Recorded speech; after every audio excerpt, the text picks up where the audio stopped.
It was on a moonless night in the early summer months of 1993 that Jennifer Ertman and her best friend, Elizabeth Pena, would depart from the Spring Hill apartment complex off of West 34th Street in Houston, Texas, at around 11 p.m. in the evening. The girls were returning from a pool party, and they wanted to make it home before Elizabeth's 11:30 p.m. curfew.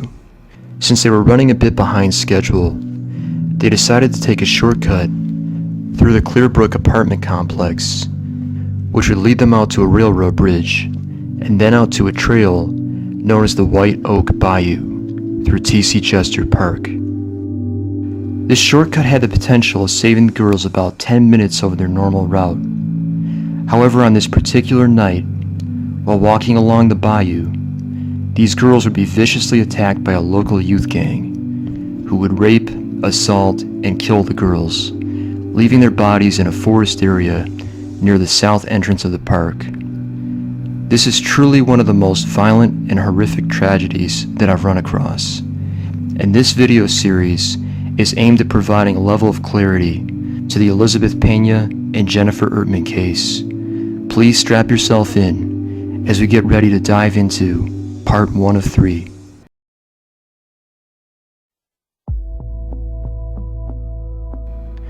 It's June 24th, 1993, and the day starts out like it normally would for the soon-to-be high school sophomores. The girls were in the midst of enjoying their summer vacation and are even planning to hang out later in the afternoon at Elizabeth's house. As luck would have it, they're going to get the chance to attend a pool party that's being held by their friend Gina Escamilla over at the Spring Hill apartment complex. At 4:15 in the afternoon, Jennifer's father, Randy Ertman, would drive his daughter over to Elizabeth Pena's house. Elizabeth lived about 4.5 miles away from Jennifer on a street called Lamont Lane. It was there that he would say goodbye to Jennifer, and the girls would spend the next few hours at Elizabeth's house as they eagerly looked forward to their plans for the evening. 14-year-old Jennifer was the only child of Randy and Sandra Ertman. She was described by those who knew her as being caring, intelligent, and had a good sense of humor. Jennifer had a love for jewelry, often wearing multiple necklaces, earrings, and rings. Fashionable but modest, Jennifer was also known for being a caring friend. 16-year-old Elizabeth Pena was the oldest of 3 children. Born to Adolf and Melissa Pena, Elizabeth had gone through a brief streak of teenage rebellion before entering Waltrip High School in the fall of 1992. Jennifer and Elizabeth would meet in their freshman year and quickly became close friends. Despite being just over a year younger than Elizabeth, her family would notice the positive influence that Jennifer was having on their daughter. They were genuinely thrilled that their daughter had found such a great friend. At approximately 8 o'clock in the evening, Elizabeth's mother would drive the girls to the Silver Creek Apartments on Mangum Road. Before dropping them off, Elizabeth would promise her mother that they would be back in time to make her curfew. Feeling satisfied with their agreement, Elizabeth's mother would drive off, leaving the girls to hang out with their friend, Gina Escamilla, for the next few hours.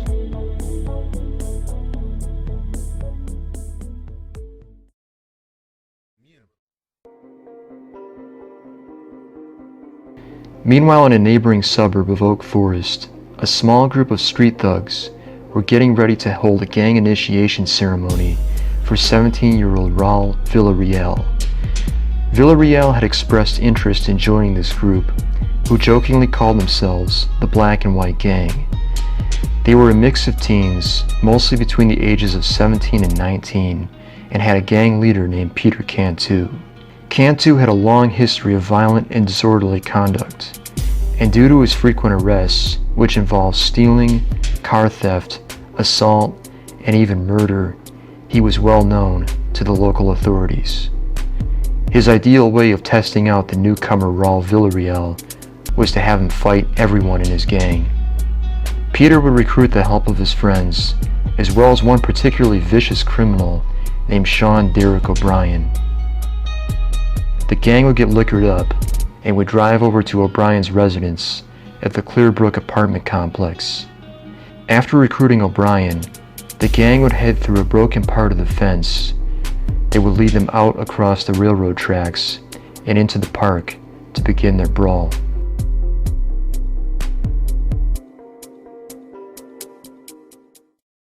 Meanwhile, on the other side of West 34th Street, Elizabeth, Jennifer, and Gina would decide to go over to Gina's friend Chris's house. Chris lived in an apartment complex that was just down the street from Gina. It would take the girls only minutes to arrive at the Spring Hill apartment complex. Once there, they would hang out by the pool. It was now approaching 11 o'clock, and Elizabeth's curfew was coming up fast. This made Jennifer Ertman nervous. She didn't want her friend to get into trouble for missing her curfew, so she mentioned to Elizabeth that they should probably get going. The girls would head off on foot back towards Elizabeth's house. Their friend Gina Escamilla would accompany them at this time. Alright guys, so that does it for part 1 of this video series. Check back in for part 2, where we'll be discussing the different pathways that the girls had available to them, and also the inherent danger of walking through this park late at night. If you enjoyed watching this video, then please don't forget to hit the like and subscribe buttons down below. Thank you so much for watching. I will see you at the next one.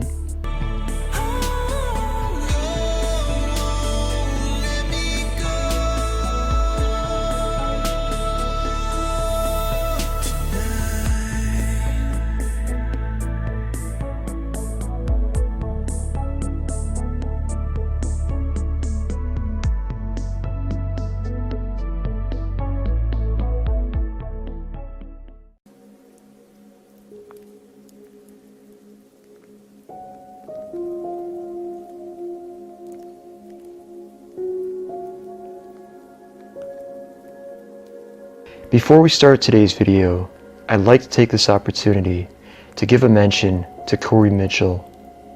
I'm sure that many of you watching this video are familiar with who he is, but in case you're not, he was the one that wrote the book Pure Murder, a book which documents this awful tragedy and provides us with many answers as well. Without the work that Corey Mitchell had put in, we really wouldn't know what we now know today about this case. My goal with this video series is to address some of the questions that I've had ever since I first learned about the murders. Although the criminals were brought to justice many years ago, there are still some unanswered questions about why this crime came to be. I won't be going into the details of what happened to the girls during the assault, nor the trial of the criminals. That information has already been covered before. However, I would like to share with you what I have learned about this case. I know that many of us still have questions about it. So without further ado, welcome to part 2 of 3.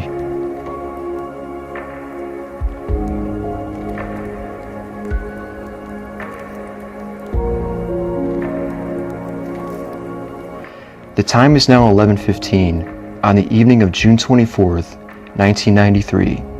And the girls have reached the Clearbrook apartment complex on West 34th Street. They have about a mile to go to reach Elizabeth Pena's home, and at this point, they have a couple of different options available to them for reaching their destination. The first is to continue down West 34th Street until they reach the intersection of Jester Boulevard, which they'll take north until they come up to Lamont Lane. The second is to take the back way through to the park. We already know the direction that the girls would ultimately take, so let's just say for the sake of argument that they had continued along West 34th Street and had taken it up to Jester Boulevard. I've done a fair bit of research into the crime levels of this area, and from what I've been able to piece together, I can say that this particular stretch of West 34th Street probably wouldn't have been considered extremely dangerous back in the early 1990s. However, this part of Texas was experiencing issues with gangs and criminal activities were on the rise back then. I think it's very fair to say that this area would not have been a great place to be walking around at late at night, especially for two young girls. To further illustrate my point, I'm going to bring up a graph from crimegrade.com. This graph provides a street view of the areas that experience the highest amounts of crime. The green areas are the safest, and the red areas are the most dangerous. We can see right away that this park carries with it a much higher level of crime than the neighborhoods on the other side of the road. Now as we approach the corner of Jester Boulevard, we can see that there's not a lot in the way of streetlights. I would imagine that this area north of the taco stand would be quite dark late at night. In fact, it almost looks like a country road. We're going to head up a little bit further, and we've now reached a bridge. If you look off in the distance, the fenced area that you see is actually the back of the Clearbrook apartment complex, now known as the Montebello Apartments. The girls would have started their journey from back here by slipping through a gap in the fence.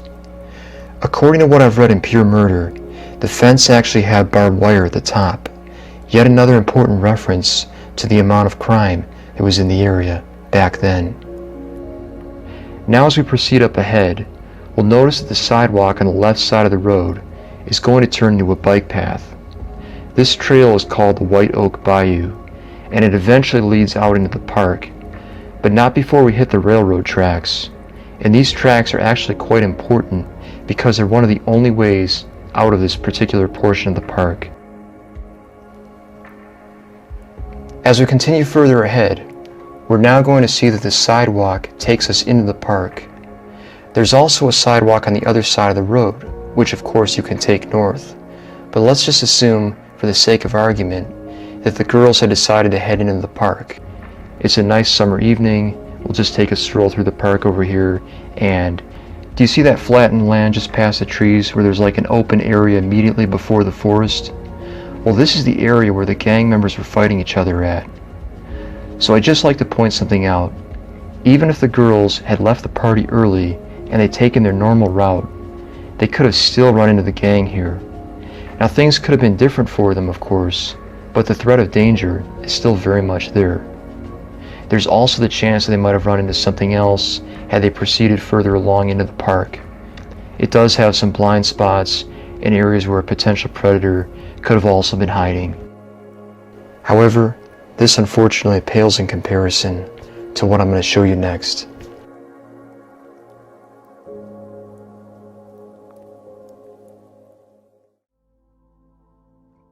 We're now going to explore the alternative shortcut that the girls had decided to take through the park. In order to access this shortcut, the girls would have had to walk all the way through to the back of the Clearbrook apartment complex. Once they reached the fence, they would have had to pull back a loose board, which would have allowed them access to the grassy area behind the apartments. There are no park lights in this stretch between the back of the apartments and the railroad tracks, nor would there have been any lights along the pathway ahead. This means that the girls would have had to navigate this path completely in the dark. Remember again, it's a moonless night and they don't have any flashlights with them.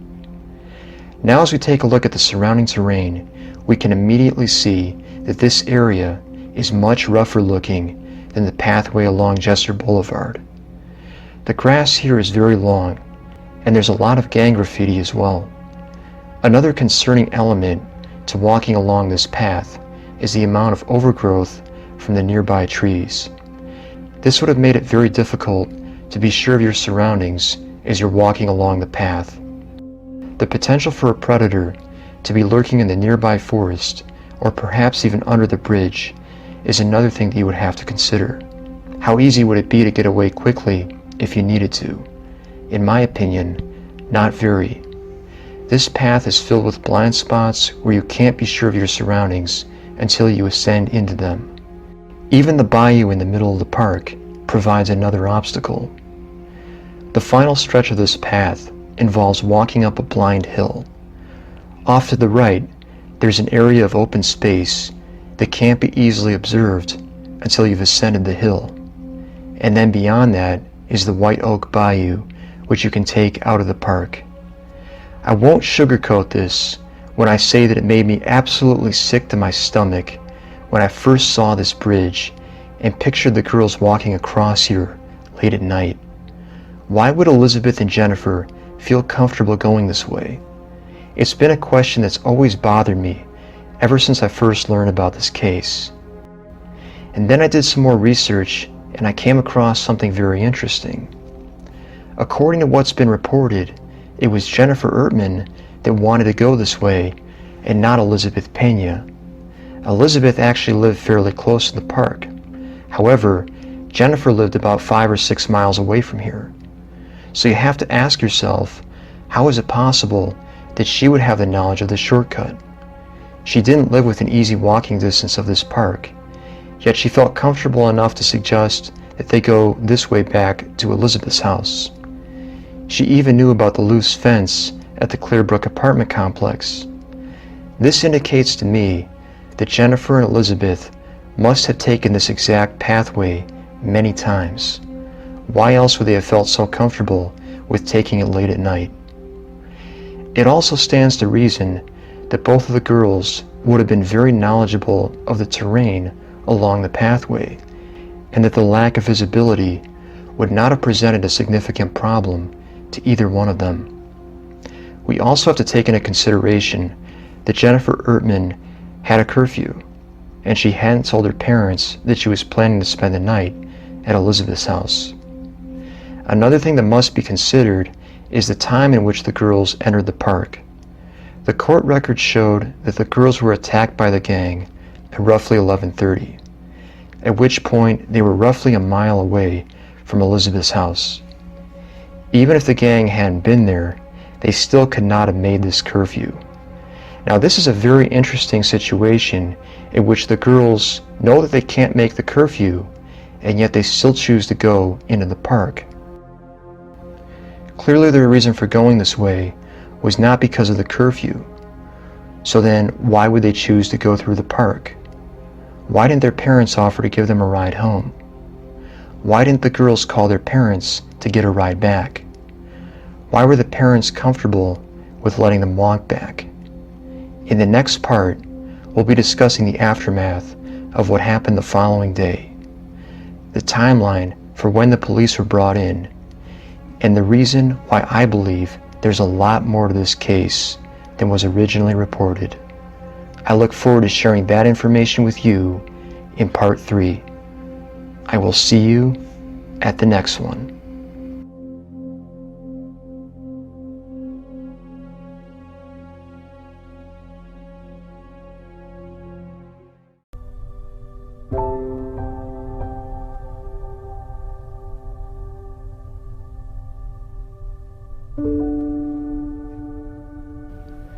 Hello and welcome to our bonus video from the documentary series Innocence Lost.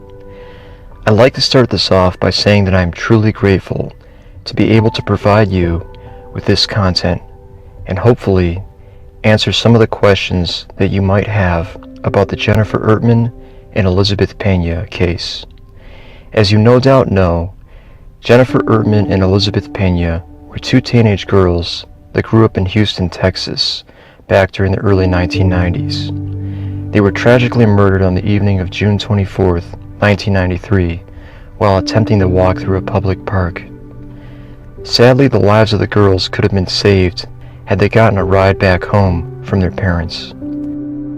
In this video series, we'll be taking a look at the backstories of both girls, the options that they had available to them for getting back home safely, and the reason why I believe this crime was allowed to take place. This particular video will cover the girls' pathway through TC Jester Park, the location where I believe they were attacked, and also some very important information that could explain their decision for going through the park. Please strap yourself in as we get ready to dive into the bonus content of Innocence Lost.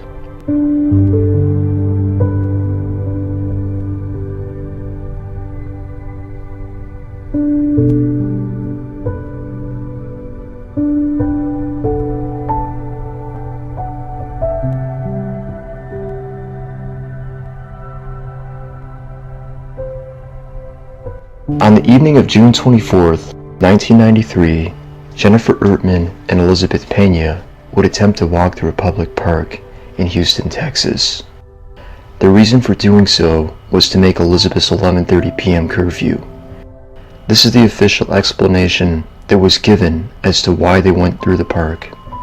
However, I'm here today to tell you that I believe the official narrative is completely false. While it's true that the shortcut that they took through the back of the Clearbrook apartment complex probably is faster than taking their normal path back up Jester Boulevard, the truth is that you can actually take this shortcut without going through the park or even up to the railroad tracks. The shortcut that the girls took involved walking to the back of an apartment complex, pulling back a loose part of the fence, and then sliding through. Once they were on the other side, they actually had 3 ways of getting back to Jester Boulevard, a street which they would ultimately have to cross in order to get back home. Their first option is by far the simplest, and that is to walk directly east, roughly 600 yards, to Jester Boulevard. The second option is to walk up the railroad tracks, cross the bridge, and then follow it out to Jester Boulevard. The girls' third option is to walk up to the railroad tracks, cross the bridge, then immediately descend down a hill and follow it north until they reach a blind hill which they must descend. They'll then need to walk through a stretch of flattened land until finally they can exit the park. Now that we understand the 3 paths that the girls had available to them, I'd like to point out that the distance between the exit points for all 3 paths is exactly the same. In fact, it could be argued that paths 2 and 3 are significantly slower than path 1 due to the difficult terrain and the fact that the girls would have to travel west, a direction that would take them away from their destination. If time was truly the reason for going this way, then why choose the slowest and most difficult path?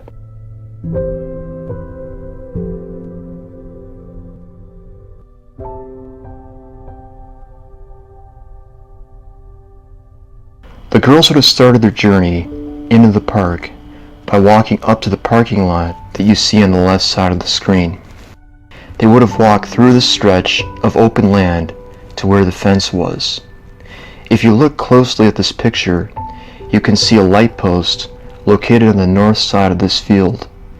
This is quite possibly the only source of light that the girls would have had available to them as they made their way up to the fence. This tree line runs parallel with the fence, and as I mentioned in my previous video, it would have made it almost impossible for the girls to see what was around the corner. After slipping through the fence, the girls would have headed north along the trail. If we switch over to a ground view, we can see that the overgrowth from this tree blocks the view of the path leading up to the railroad tracks. The girls would have walked around this tree before heading north up to the tracks. It was at this point that they encountered the Sandoval brothers, 2 of the gang members that did not bother the girls. I believe, unfortunately, it was very shortly after this that they encountered the rest of the gang. What I simply do not understand about this situation is why wouldn't the girls have turned around once they heard these guys up ahead? They probably would not have been able to see them until they were up close to the railroad tracks. However, these guys were all drunk and would have most likely been swearing at each other loudly. I don't believe that the girls stumbled across them blindly, and the evidence supports that they did not have a significant fear of them either, or they would have turned around.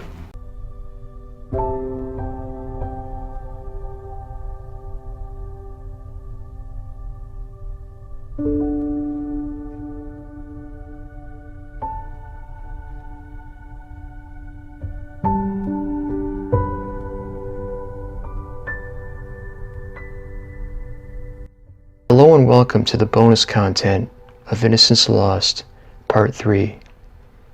In today's video, I'm going to present to you a very interesting discovery regarding the Jennifer Ertman and Elizabeth Pena case. And this new discovery that I found actually provides a very simple and logical reason for why the girls took the shortcut through TC Jester Park. Now, before we get into all of that, I need to first circle back into how this discovery was made. You see, a few weeks ago, I stumbled across a very interesting picture on Pinterest. This picture was posted by a woman named Maria, and it's a picture of Elizabeth's parents, Adolfo and Melissa Pena. The parents are wearing white t-shirts with a photograph of both girls. Now, the reason that this particular photograph is important is because it appears to have been chronologically taken after the girls' high school yearbook photos. And I actually believe there's a chance that this picture was taken on the night of the pool party, or at least very close to it. And here's why I think that this might be the case. If you look at this picture, you'll notice that Elizabeth Pena has bangs. Now, if you go onto Pinterest and you look up the Jennifer Ertman and Elizabeth Pena case, you can see younger pictures of both girls, and you'll notice that in these earlier pictures, Elizabeth never has bangs. But in this one particular photograph, she does, and that stands out to me. Another thing that stands out is that the shirt that Jennifer is wearing in this picture is not dissimilar to the one that she had laid across her head during the autopsy photos. I can't say for certain that this is the same shirt as the one that she wore to the pool party that night, but I do believe that there's a chance that this picture was taken on June 24th, if not on that night. Another thing that really stands out to me about this picture is that I noticed that Jennifer Ertman is not smiling.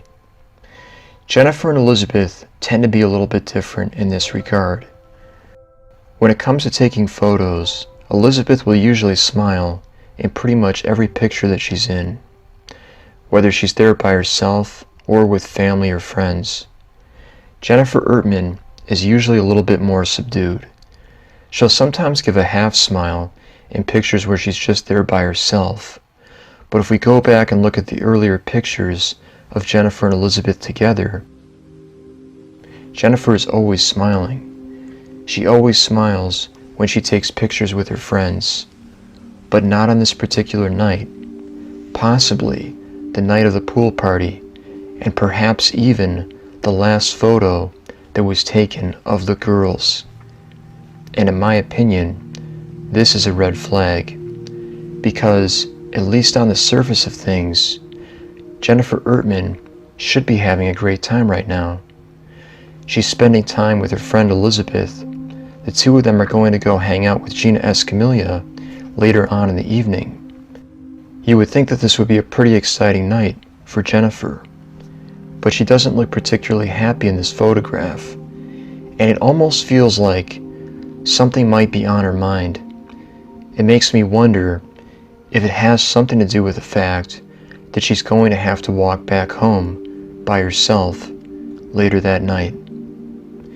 You see, there's something that I haven't mentioned up to this point in my video series, and that something is that Jennifer Ertman was having to let herself into the family home with a spare key that her parents had made up for her. What I'm going to share with you next is actually going to be quite shocking, but this series is about uncovering the truth, and I want this to be known because we need to know what these girls were really up against. This information comes directly from the book Pure Murder, written by the late Corey Mitchell, who had the chance to sit down and interview both the Penas and the Ertmans in the years after the crime. This book was written based off the information that he collected from both families, along with Corey Mitchell's own findings. I'm going to take a minute now to read 3 separate articles from Pure Murder. When she turned 13, she asked her parents for her own set of house keys. It was not for sneaky, ulterior motives. The Ertmans had 2 doors in the back of their home. One was the regular door, and the other was a door made of metal burglar bars, which was necessary because they lived on a nice street in one of the lower quality areas of the Heights. Jennifer wisely said, "Mom, can I have my own keys so I don't have to keep bothering you?" Sandra believed her daughter had proven she was responsible enough, so she had an extra set of keys made for her. Randy dropped Jennifer off at Elizabeth's house on Lamont Lane, approximately 4.5 miles away from their home. Jennifer did not lean over to give her father a goodbye kiss. She had recently gotten out of the habit due to embarrassment, being a teenager and all. "Be home by midnight," her father reminded her.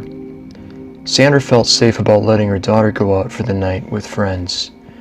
Jennifer had her pager and also cash in her purse. Her mother always left $35 on Jennifer's dresser every Thursday for allowance. Jennifer also received the same amount on Sundays and always kept a $10 bill in her pants pocket in case of emergency, or if she needed to call a taxi cab. Sandra made sure her daughter knew that if she ever needed a ride home, all she had to do was get to a payphone and call her parents. They would come to get her, no matter the situation. So yes, it's quite shocking as to what was written here in this book. Reading between the lines, it appears as though Randy and Sandra Ertman were expecting Jennifer to either walk home that night, get a ride back from one of her friends, or take a taxi cab back to their house. I'm going to show you the path that Elizabeth Pena and Jennifer Ertman would have taken. Now this map is not exactly perfect, but it's a pretty close representation of the way that they would have likely gone back home. According to the Google Map estimates, it would have taken about 35 minutes for the girls to reach Elizabeth's home on foot. Keep in mind that they would have been traveling at night, so the amount of time that this trip would have actually taken might have been significantly longer. As we deduced in part 2, the girls were not in the park to make Elizabeth's 11:30 p.m. curfew, because they encountered the gang at roughly the same time. Therefore, they would not have had enough time to make this curfew regardless of which way they chose to go back. They were also traveling with 2 other friends, so it would have been safer and probably easier for them to just keep heading down West 34th Street, and then they could have gone up to TC Jester Boulevard once they hit the intersection. Alternatively, they could have also taken West 34th Street down to a road called Roslyn, which would take them very close to Elizabeth's house on Lamont Lane. This route would have actually been faster for the girls than had they gone up TC Jester Boulevard, and probably it would have even been faster than the route that they tried to take through the park. Again, this leads credence to the theory that the girls were not concerned about trying to make their curfew, or that the curfew even existed for them in the first place. But there is one very relevant point that we must keep in mind, which is that Jennifer Ertman had not told her parents that she was planning to spend the night at Elizabeth's house.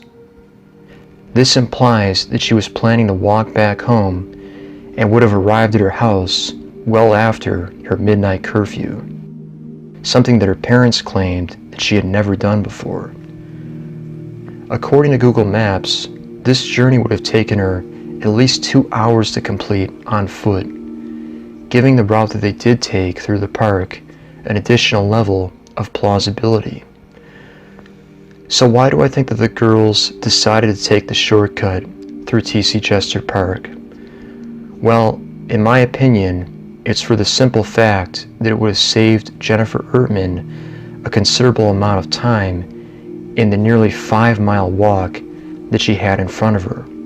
If you put yourself in her position, you're out late at night in a very sketchy area of a big city. You're probably not going to want to be out on the streets walking around any more than you have to, and since there isn't really anywhere that's safe for them to be, at least according to this map from crimegrade.org, It would make sense for Jennifer to want to get back home as quickly as possible. She has a very long walk in front of her, and so it would be very much to Jennifer's advantage to do what she can to save time here and there. The other person who could have played a role in their decision to go through the park was their friend, Gina Escamilla, who lived near the Clearbrook apartment complex and would have been familiar with a shortcut. She could have potentially suggested this to Jennifer Ertman if she had been looking for a more expedient way to get back home. One other thing that must be considered in all of this is that Sandra Ertman had actually spoken to her daughter over the phone when the girls were over at the Silver Creek apartment complex.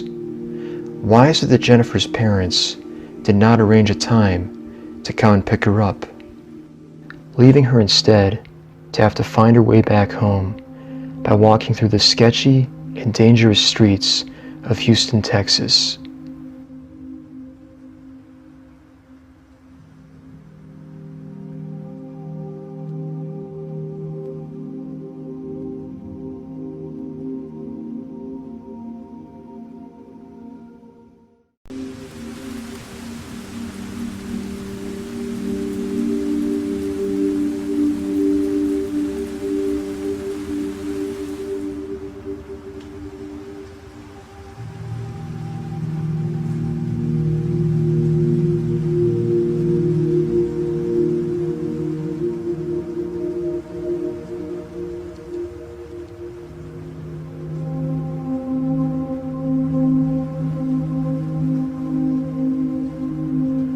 In the late evening hours of June 24th, 1993, Jennifer Ertman and Elizabeth Pena would take a shortcut through the back of the Clearbrook apartment complex that would ultimately lead them across a railroad trestle and then back out onto T.C. Jester Boulevard.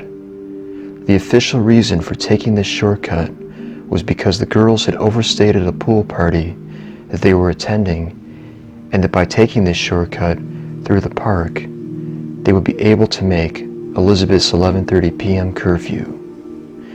Throughout the course of this series, we've debunked this story as being the actual reason for their going through the park.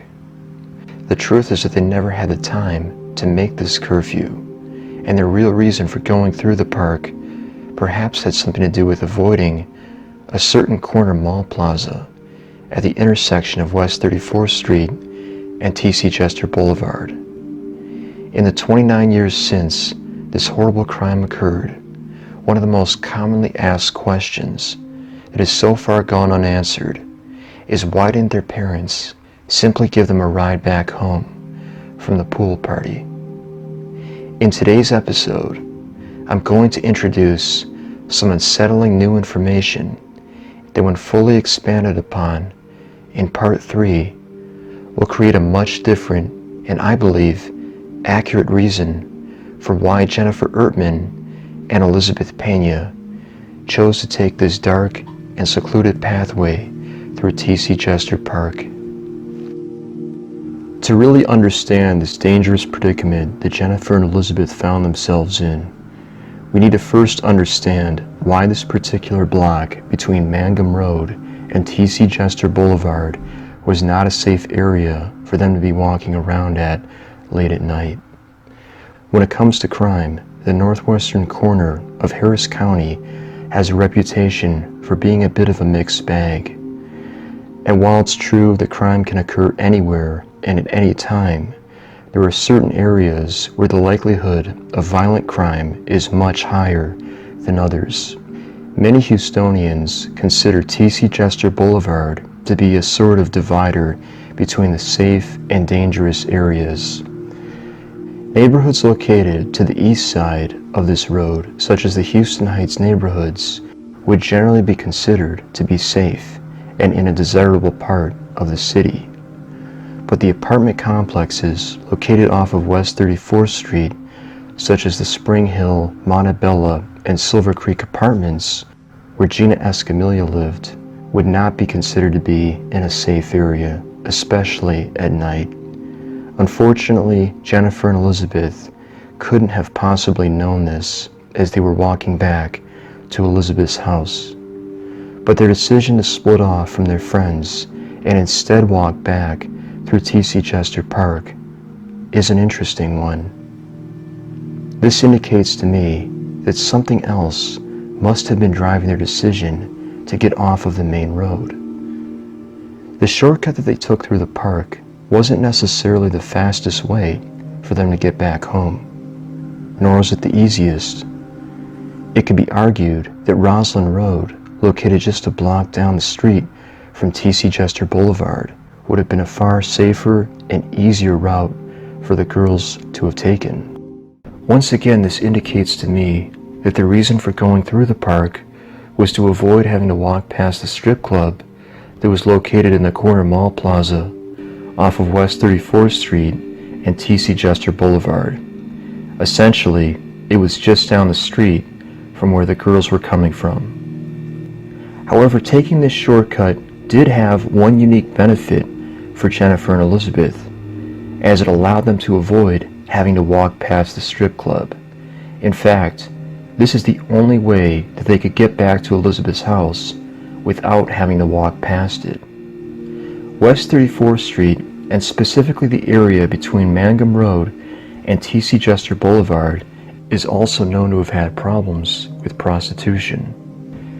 Since there's a greater chance that they might have had an unwelcome encounter with a stranger who might have confused them as being workers in the adult industry, especially at this late hour of the night, I can see why Jennifer and Elizabeth might have wanted to take this shortcut through the park so as to avoid such an encounter.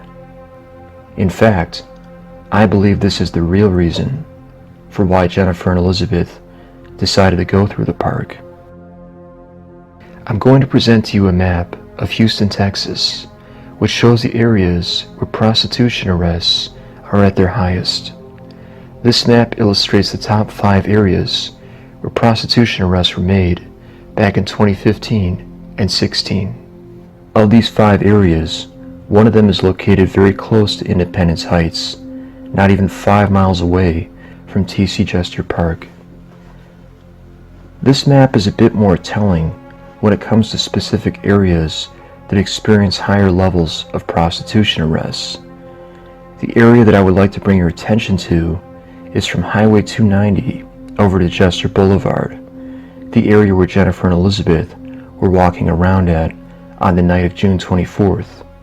We can see from this map that a high number of prostitution-related arrests have been made in this general area, with some of the most frequent arrests occurring in the locations near the Spring Hill Apartments, Silver Creek Apartments, and Montebello Apartment Complex. Once again, it seems that we're coming back to the same question, which is, why didn't their parents simply offer to give them a ride back home?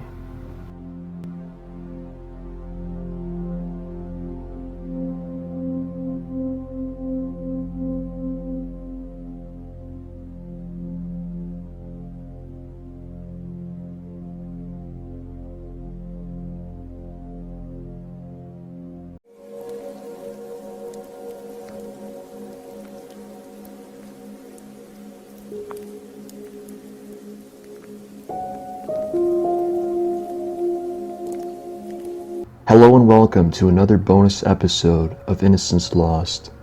In today's video, we're going to retrace the steps that Jennifer Ertman and Elizabeth Pena took through Jester Park. Having watched quite a few videos on this case, I've noticed that there are some discrepancies when it comes to understanding the route that the girls took through the park. In this video, I'll be attempting to clear up some of the misinformation about this case. Now, before we get started, I would like to mention that for the purposes of this recording, I'll be using a video from a TikTok user named Lando23H1X. Under normal circumstances, I don't like to use other people's material, but since there isn't a lot of footage of this park to begin with, and I don't live just down the street from here either, I reluctantly decided to make an exception in this case. So thank you to Lando for making this recording available. I have included a link to his TikTok account in the description for this video. So we're going to start off in a location that's just to the west of where the girls encountered the gang. This part of the tracks that the cameraman is walking down is actually a portion that Jennifer and Elizabeth never walked along themselves. I used to think that they were in this general area, but the part that they came from is actually going to be up ahead a bit, and it'll be off to a right. The time in which the girls were in the park is also an unknowable aspect. Some sources claim they were there as early as 10:45. However, the court records indicate that it was most likely later than that, sometime between 11:15 and 11:30 p.m.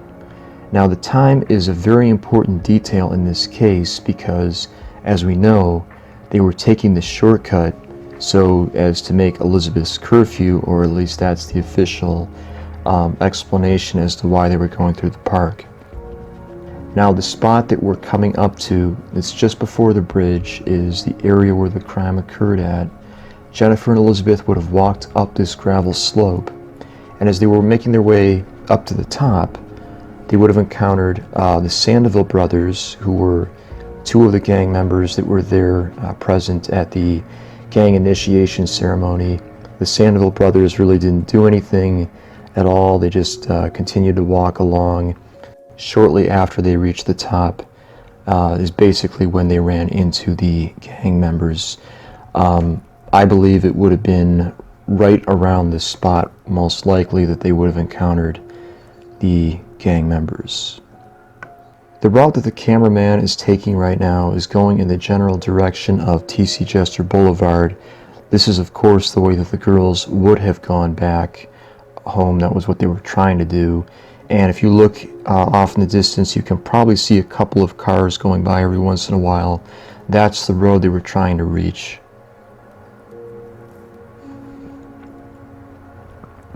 Now I'm going to pause the video here for a minute, and you might be able to see off in the distance there's a area here where you can kind of see a couple of buildings. This is actually a storage unit, and back 30 years ago when Jennifer and Elizabeth made this trip, it was actually a field. So there was a single light from what I was able to see from the pictures from back then, and just a field that they would have walked through. And then there's a fence, which you can't really see very well from this video clip, but there's a fence there. They would have kind of gone in between the fence. The fence was connected with a chain. They would have been able to slip through the fence, and then they would have walked all the way up to the train tracks and, of course, the trestle that the cameraman is on right now. The water runway that you see underneath is the White Oak Bayou.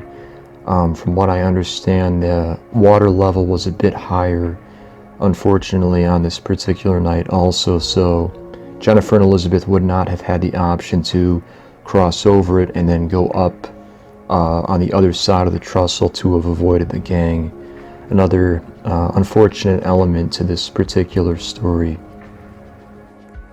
So we're going to get our first real look here at the slope itself, and as we can tell, it's quite steep. I would imagine it would be very difficult to walk up something like that late at night.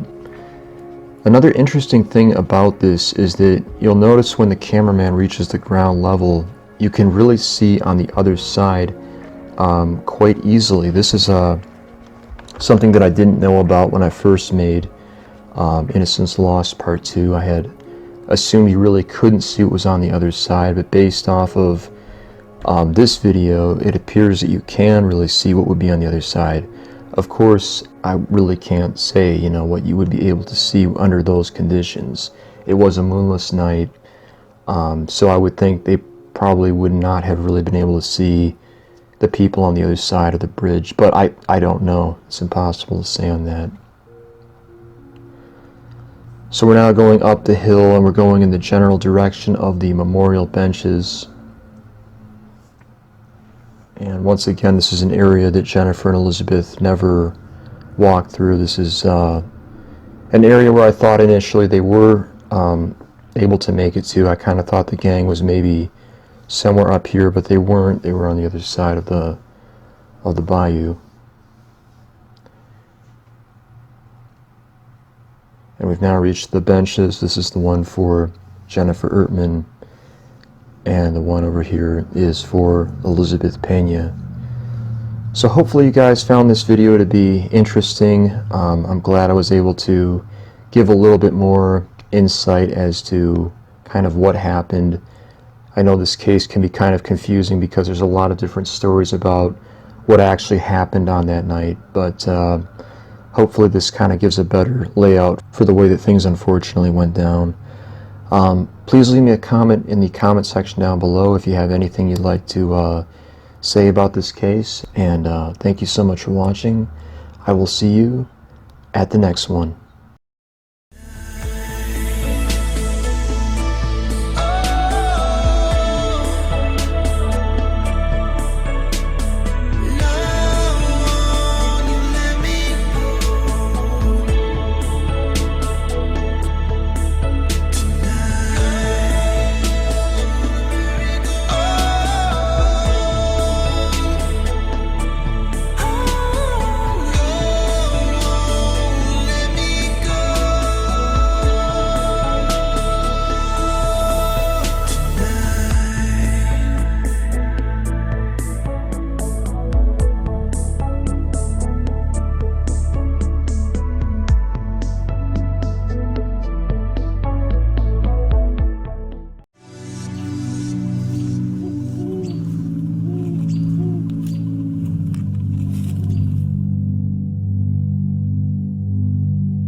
Hello and welcome to Innocence Lost, The Missing Pieces. This series was created in remembrance of 14-year-old Jennifer Lee Ertman and 16-year-old Elizabeth Christine Pena, who tragically lost their lives in the early morning hours of June 25th, 1993. Jennifer and Elizabeth were the victims of gang violence at its absolute worst, and also unfortunate and unavoidable circumstances, which I'll be getting into later in this series. Up until this point in Innocence Lost, we've covered the backstories of both Jennifer and Elizabeth, their plans for the evening of June 24th, the gang members in the park, Elizabeth's 11:30 p.m. curfew, and their options for getting back home safely. In today's video, we're going to put it all together by taking out the pieces of this puzzle that don't fit and rearranging things so that we can finally understand why Jennifer and Elizabeth were in TC Jester Park after the park had closed, and also why they were the victims of this horrible, horrible crime. And now, without further ado, welcome to Innocence Lost, The Missing Pieces.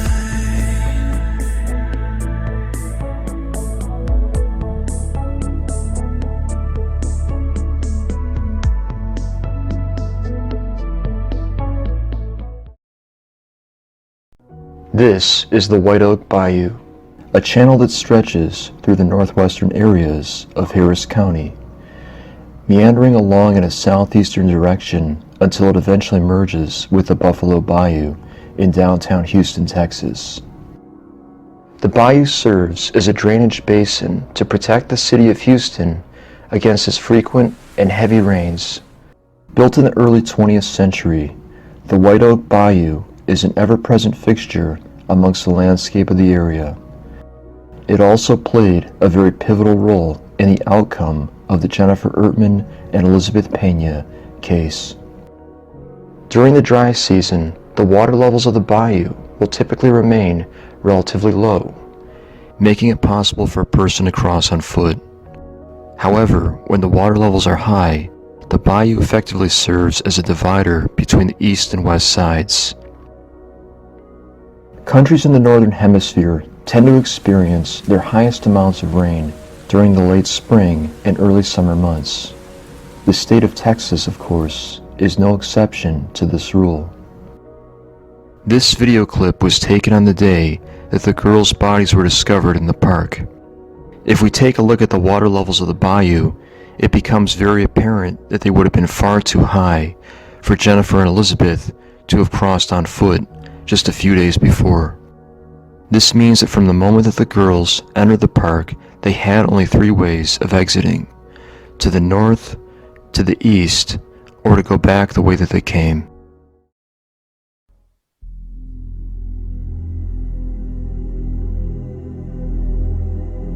It's been a long adventure, this journey of ours.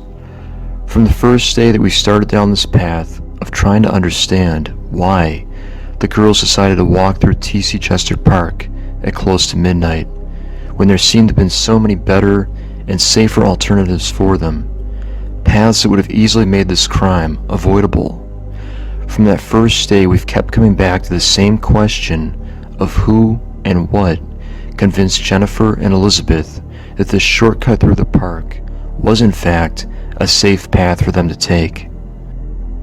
Despite our best efforts to understand why this case unfolded the way that it did, why the parents of Elizabeth and Jennifer felt okay about letting their daughters travel back home on foot, we've so far come away without any explanation for what led to this awful chain of events, and why this nearly unspeakably awful tragedy of what happened to Jennifer and Elizabeth in some ways seemed to be unavoidable.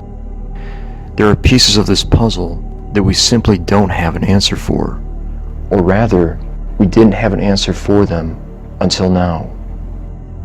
In this next segment of Innocence Lost, I'll be filling in some of those puzzle pieces that will allow us to re-examine this case, and now equipped with this new information, the things that seem perplexing and unfathomable at one time will suddenly become clear as the light of day.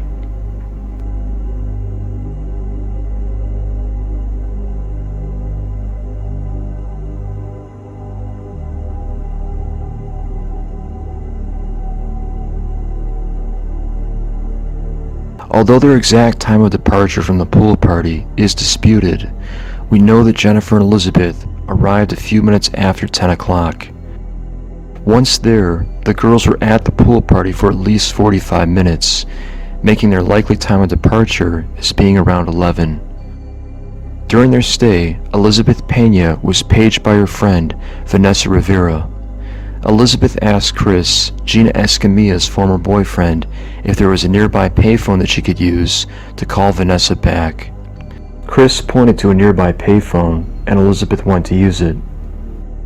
This phone call most likely occurred between 10:25 and 10:45 that evening, close to when the girls were getting ready to depart from the pool party. We know that Elizabeth was in fact able to reach out to her friend, yet I find it very interesting that she made no attempt to contact her parents to request a ride back home. Upon departing from the apartment complex, the girls would travel east along West 34th Street until they came up to the entranceway of the Clearbrook apartment complex. From there they would have split off from their friends, Gina Escamilla and Roseanne Mendoza, who had been accompanying them. The girls would have then walked directly to the back of the Clearbrook apartment complex, where they knew about the loose section of fence that could be pulled back and would allow them access to the railroad tracks behind the apartments. After proceeding through the fence, Jennifer and Elizabeth would have headed north along the trail and up to the tracks. As the girls began their ascent up the gravel embankment, they encountered three youths who had been taking part in a gang initiation ceremony just over an hour before. These three individuals were Frank Sandoval, his identical twin brother Roman Sandoval III, and Venancio Medellin. The Sandoval brothers barely acknowledged the girls as they started to head down the embankment. They also made absolutely no attempt to warn them about the group of gang members that were directly in front of them. Instead, Roman and Frank continued along their way as Jennifer and Elizabeth walked into what was sadly, for all intents and purposes, a death trap. I'm going to pause our story here because there's something that I'd like to bring to your attention. The girls are out late, the parents don't know where they're at, and by this point, at 11:30, they've all likely gone to bed, not knowing where their daughters are, not knowing if they're in danger, but just assuming that they can handle themselves at 14 and 16 years old. Let's take a look at how things would have unfolded had the gang members not been in the park. It's 11:30, and the girls have reached the railroad trestle. The conditions aren't great. For one thing, it's nearly pitch black. There's a high level of humidity in the air, and the girls have no flashlights to help them see where they're going. But they're able to begin their walk over the trestle, which at its highest point is a good 20 to 30 feet above the ground. One slip from this height could easily result in injury or their death. There's also been cases in recent years of teenagers being struck and killed by trains while attempting to cross the exact same trestle that Jennifer and Elizabeth were attempting to walk over on the night of June 24th, 1993. Upon reaching the other side, the girls had several ways that they could go, but I now have reason to believe that they were going to head down the embankment on the east side and would have continued north, up the hill, and into the park. The girls would continue along this way, heading in a northeastern direction until they came up to Woodcrest Drive, a street that would allow them to get into the presumably safer neighborhoods on the east side of T.C. Jester Boulevard. The girls would continue along Woodcrest Drive until they reach Roslyn Road at the second intersection. They would then take Roslyn up to Lamont Lane. One block to the east would put them at Elizabeth's house. It's a very difficult and extremely dangerous walk to make at night. There are no safe areas for them to be, save for perhaps the neighborhoods on the other side of the road. There is one other thing that I find to be particularly disturbing, and that has to do with the city-enforced curfew, which also might have played a role in the girls' decision to go through the park. On November 9th, 1991, a city-enforced curfew was passed which prohibited minors from being out on the streets after 11. On the weekends, this curfew would begin at midnight, but as we know, the 24th of June fell on a Thursday, which meant that the parents of 14-year-old Jennifer and 16-year-old Elizabeth could have been potentially susceptible to the fine that would have come from violating this curfew. Again, I find it very strange that the parents wouldn't have made sure their daughters weren't out walking the streets late at night.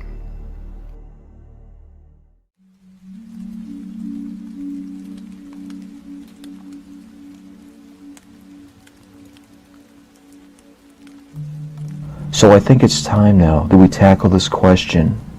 Why were Jennifer and Elizabeth walking through the park at 11:30 at night? The answer to this question is actually quite simple. It's because Jennifer and Elizabeth were latchkey kids. Back in the 1970s, there was a movement for mothers to return to the workforce. In many cases, these mothers still had young children that were living at home. And since there wasn't as much available back then in terms of daycares, the parents ended up entrusting more of the responsibilities to the kids, which included getting around from place to place, because the parents weren't always there to let the kids back into the house. So the kids were in some cases given a key to let themselves back in. The term latchkey kids was born out of this new parenting style, or lack thereof.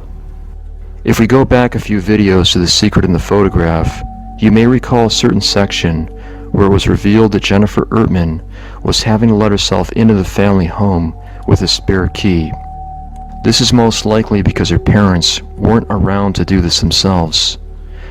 Jennifer was also very knowledgeable of the streets of Houston, to the point where she knew about a shortcut through a hole in the back of a fence of an apartment complex that was miles and miles away from where she lived. Elizabeth was also very knowledgeable of the area, and she had run away from home on at least 2 occasions. When the girls decided to leave the Spring Hill apartment complex, they never made any effort to contact their parents to request a ride back home. The parents never called their daughters to arrange a time to pick them up. Both Jennifer and Elizabeth had pagers. In fact, Jennifer's mother had called her when she was over at the Silver Creek apartment complex, but never once was any attempt made to arrange a ride back home for the girls. With youth gang violence having recently been at an all-time high, what would convince the parents of 14-year-old Jennifer and 16-year-old Elizabeth that their daughters would be safe in making this difficult and dangerous walk back home? Furthermore, why didn't their friend, Gina Escamilla, offer to let the girls spend the night?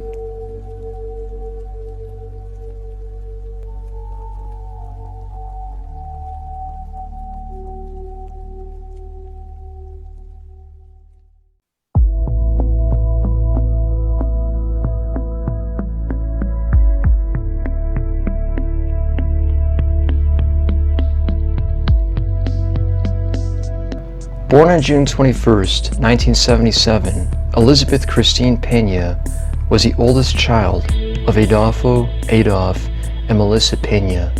Growing up in the bustling city of Houston, Texas, Elizabeth could be described as a happy-go-lucky child, winning over most people with her friendly demeanor and easygoing personality. She was well liked by her fellow classmates at Waltrip High School, and often enjoyed the simple pleasures of teenage adolescence, like talking to her friends over the phone or going skating at Tradewinds roller rink, formerly located off of West 34th Street. Elizabeth also loved going to the beach and always looked forward to her family's Florida getaway trips, where she got to take part in one of her favorite pastimes. Elizabeth had 2 younger siblings, a brother named Michael and a sister named Rachel. Today, we celebrate the life of Elizabeth Christine Pena.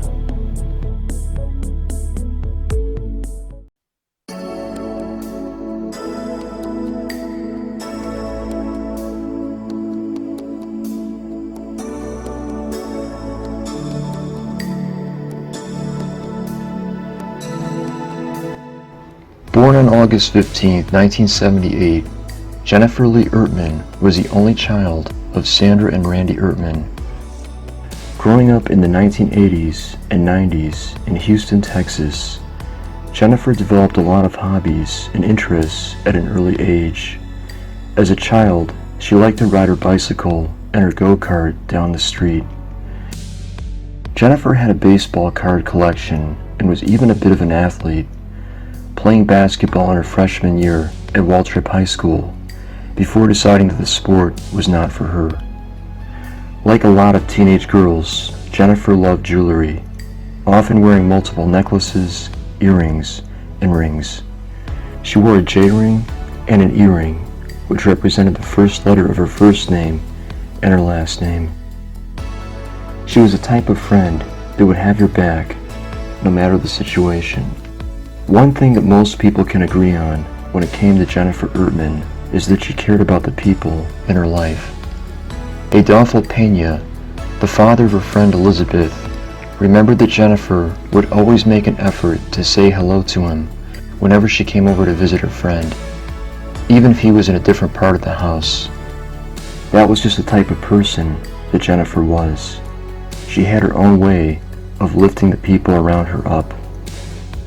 Jennifer was a great student in school, often getting high test scores. She had lots of friends of different ages.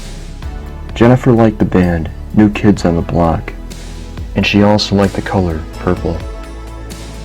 When you had Jennifer in your company, you knew that you were in really good hands.